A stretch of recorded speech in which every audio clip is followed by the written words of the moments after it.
처음 들어본 학생들이 제일 당황하거나 어려워하는 게 혹시 어떤 거라고 생각되세요? 이거는 이제 제가 조금 조심스러운데 과학고등학교에 입학을 할 때는 선행학습이 필요가 없어요. 음, 그런데 과학고등학교에서 또 대학을 가야 하는데 이 대학은 예전에 과학고나 영재학교의 그 아이들의 수준대로 아이들을 뽑고 싶어 합니다. 음, 그 얘기는 즉 아이들의 실력은 옛날 실력만큼이었으면 좋겠는데 음, 뽑아 올릴 때는 중학교 교육과정에 충실한 아이들이 들어온단 말이에요.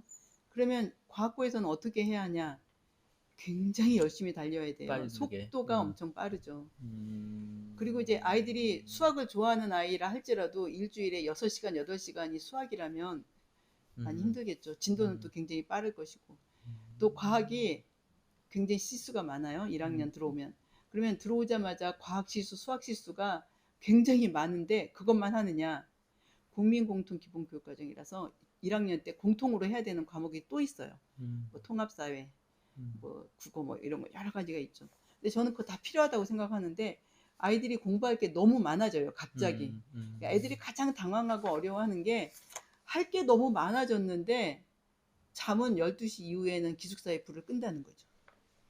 그쵸. 그러니까 이제 아이들이 자기 능력 안에서 이걸 다 해내는데 뭐 우수하고 안 우수하고에 관계없이 애들이 대부분 3월에는 많이들 힘들어합니다. 네, 제일 힘들어하는 게 시간 관리를 어떻게 해야 할까? 음, 이 많은 양을 내가 어떻게 다 소화해내지? 그러다 보면 학원 가는 아이들이 생기게 되는 것 같아요.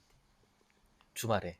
네. 음, 그래서 그런 비판을 자꾸 하잖아요. 뭐 과학고에 들어갈 때는 학원이 필요 없는데 과학고 가서는 학원이 생긴다. 오히려. 그리고 이게 또 조장을 하는 게 대치동에서 학원을 학교 전문 학원을 세워요. 경기북과학고등학교 전문학원, 음, 경기과학고 전문학원, 가면 다 그 애들이 모이겠네. 서울과학고 전문학원. 왜? 그리고 그 안에서 그 과학고 서울 그러니까 저기 한성과학고, 세종과학고, 경기북과학고, 경기과학고, 인천과학고 고요 수도권에 있는 아이들이 대치동이나 이런 그 학원이 많이 밀집된 곳에 그 학교 학생들만을 위한 학원을 가면 선생님들, 그 학교 선생님들의 과거의 시험 문제 같은 것들을 학원에서 다 가지고 선생님을 음, 분석해서 선생님 네. 대비반이 만들어져요. 그러게요. 그러면 그 학원을 가는 아이와 안 가는 아이가 일단 정보를 취득함에 있어서 차이가 생기죠.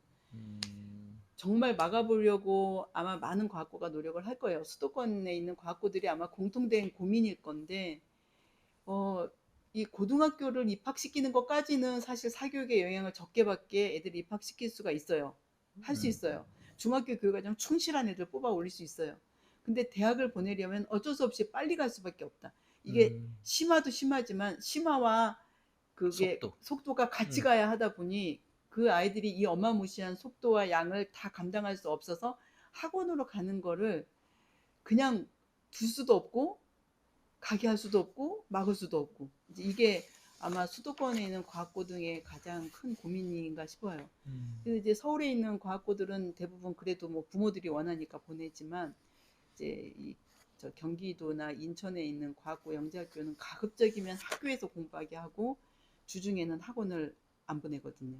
그럼 음, 애들이 다 주말에 가는 거죠. 저는 맞아요. 그 해결 방법을 뭐라고 생각하냐면 음, 제발 대학에서 아이들의 학력을 보지 말고 애들이 고등학교에서 과학고등학교에서 어떤 연구를 했는지 아이들이 어떻게 그 연구를 통해서 애들의 그런 어떤 함부르게 성장했는지 음, 그걸 좀 볼 수 있는 입학제도로 바뀌었으면 좋겠어요. 음, 이게 대학에서 해주지 않으면 어쩔 수 없이 그 양을 쫓아서 가기 위해서 어쩔 수 없죠. 이게 아이고, 뭐 어려운 네, 현실이네요. 어려운 현실입니다. 네네. 네.